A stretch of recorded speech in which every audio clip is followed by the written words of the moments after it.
Hello everyone, thank you for joining me for my scent and makeup of the day video. I'm Veronica, welcome. If you're returning, welcome back. Thanks for joining me again. If you're new, I hope you'll consider subscribing. Today's video is going to be super short because I've got to get ready for an early morning meeting today. My fragrance of the day is one that is in my top 10, and it is Amarige by Givenchy. This is a fragrance that when I first met her, and I'm going to call it a her. This is a glamorous queen of a fragrance. I first met her back in the 90s. She was a bit overpowering for me at the time. I wore her occasionally, but I was scared of her because if you would spray it on and the fragrance could easily wear you. This is a powerhouse beast mode of a fragrance that I think I will always love forever and ever, but it took me some time to grow into it as I matured as a woman and gained a new appreciation for powerhouse fragrances. This one came sharply into my immediate view and then into my collection. I have gone through multiple bottles of this and refuse to be without it. And by the way, happy birthday to Amarige. It is 30 years old this year. It was first launched in 1991. This is a fragrance that is not for the faint of heart. It's not for women that like to be, or men that like to be wallflowers. By the way, it is a very feminine fragrance, but it's so strong and powerful. I could see this being also a really beautiful fragrance on a male. It has many, many notes in it, so I won't pretend to read them all. It's one of those that has like everything and the kitchen sink in it. It's considered a floral fragrance. Some of the notes that stand out to me in the top is the orange blossom, a little bit of peach, orange, mandarin orange rather. In the middle, you get this beautiful tuberose, gardenia, ylang ylang, jasmine combination to me. There are other notes in there, but that's what stands out to me. In the base, I'm going to read all the base notes because they're all beautiful. Sandalwood, woody notes, vanilla, amber, tonka bean, musk, and cedar. This is one of those unmistakable fragrances. When someone is wearing this, you know it if you have smelled it, and you immediately do one of those, "Are you wearing Amarige?" kind of numbers.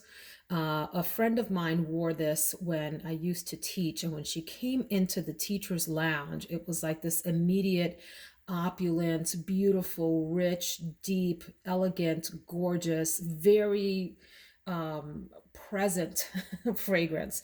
This takes up some space in a room. This is one that is great for evening events.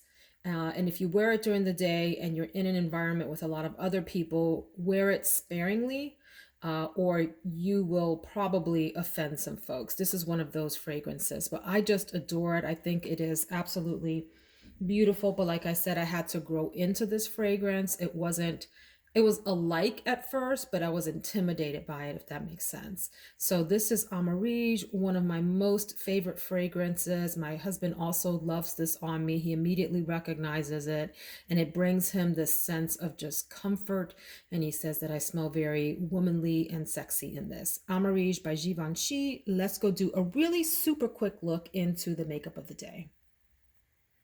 A really quick note about Givenchy before we talk about the makeup of the day, or Amarige rather, is that it's a fragrance that performs better if you give your skin a chance to calm down after the shower and start to release some of its natural oils.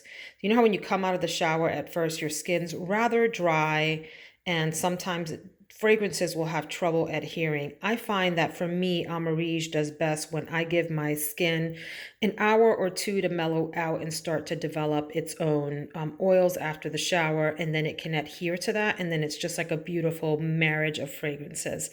I only want to talk about two things today, and it is these two. And in fact, I'm holding my phone in my hand because I'm a bit in a rush, so I hope you'll forgive me.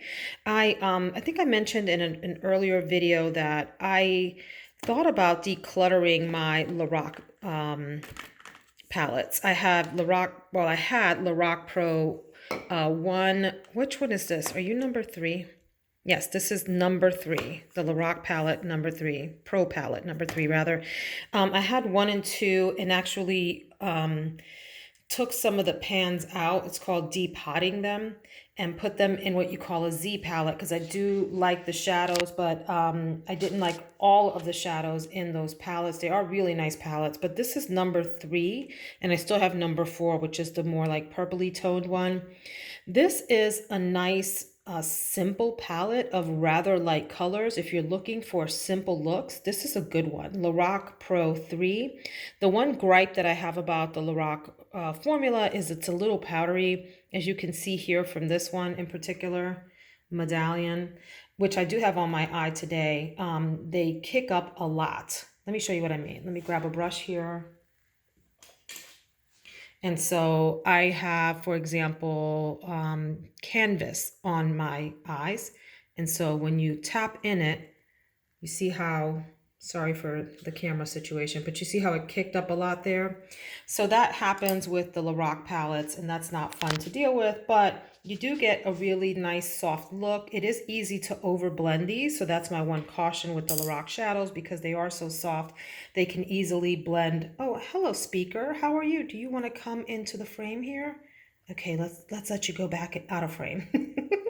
I have this all over the background of my eyeshadow look, and then I have clay in the crease, and I have a little bit of cool taupe in the outer V to deepen it up.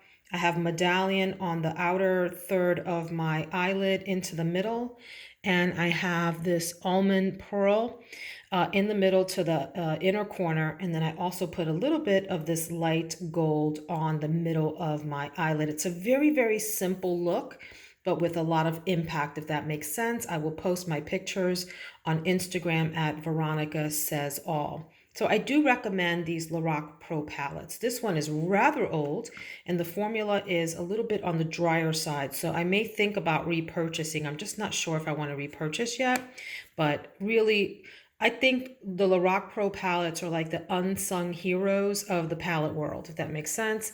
Let's also talk about the Kevyn Aucoin Contour book, volume 3. This was a present from my little sister for Christmas. Thank you, little sister.